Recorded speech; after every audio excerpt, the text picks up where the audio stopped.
morning, students. I'm Dr. Sirisha, Associate Professor of English from Nalana Samarati Education Society's group of institutions.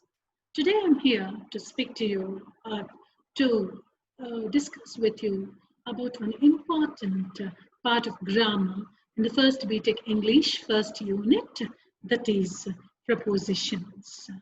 What are prepositions? Prepositions help us to connect the sentences. Prepositions help to connect the sentences. These help to give meaning to the sentences. Now look at the examples given below and note the prepositions from there. The ship docked at the harbor before sunrise. The first preposition is at, and the second preposition is before. So the other one, the passengers waited on the deck for further announcements. First preposition is on and the second preposition is for. The captain was in his cabin when the storm struck. The other one, first preposition is in and the other preposition is in the entire sentence, in is the preposition. The liner is going to Southampton. To is the preposition. So when you see a preposition is a word that shows the relation between a noun, a pronoun, and the rest of the sentences. It shows the relationship between noun, pronoun, and all the other parts of the sentences. It shows the relationship between them. It plays a prominent role. So now let us see what are the types of prepositions. There are four main types of prepositions, and as shown in the table below. Preposition of time. What are the prepositions which we use for preposition of time? At, it is used for specific time like at 4 a.m. Precise time like at noon of the day. And on is a preposition which we use for days and dates.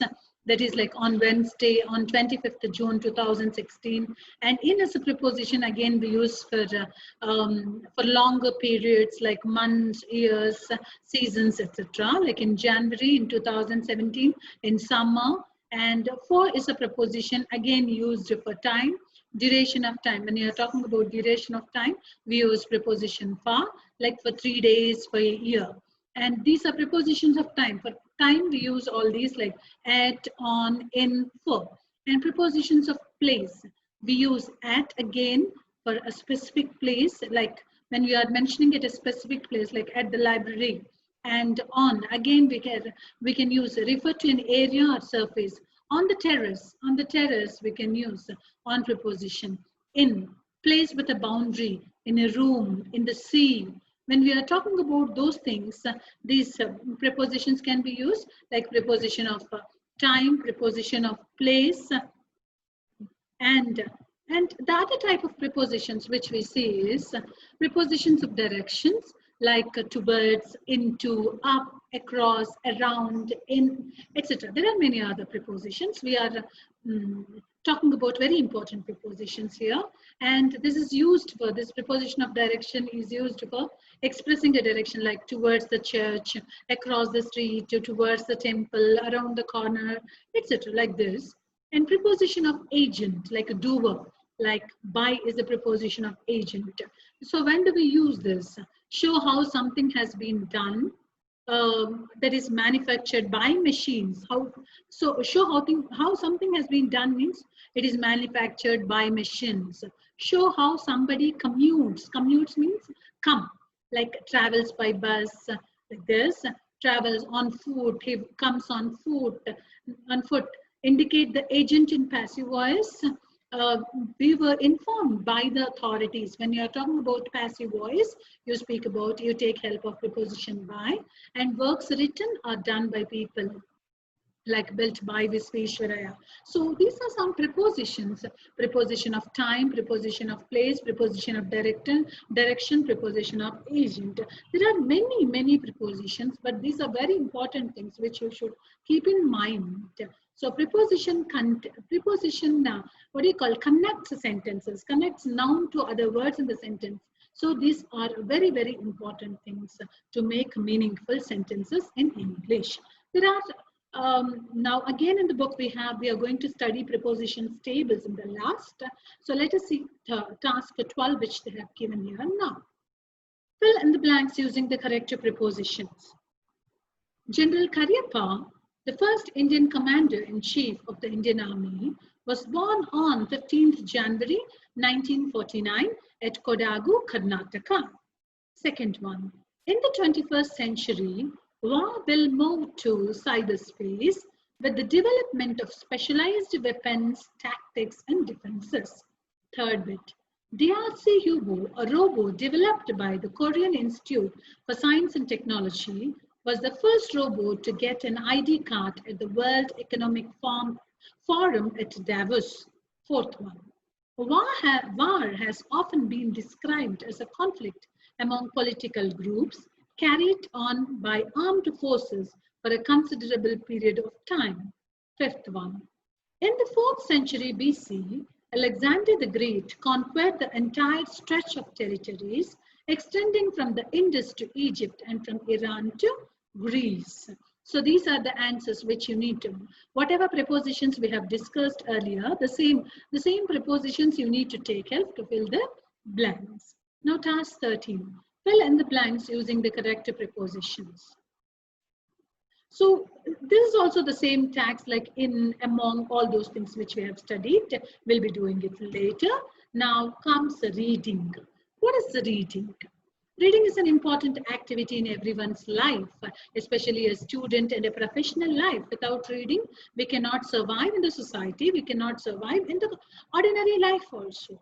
So in our everyday life, we read many things like signboards, billboards, railway timetables, newspapers and magazines, brochures, textbooks, storybooks, encyclopedias, research articles, theses and dissertations, project reports, advertisements, memos, minutes, presentation slides, emails, and letters, among others.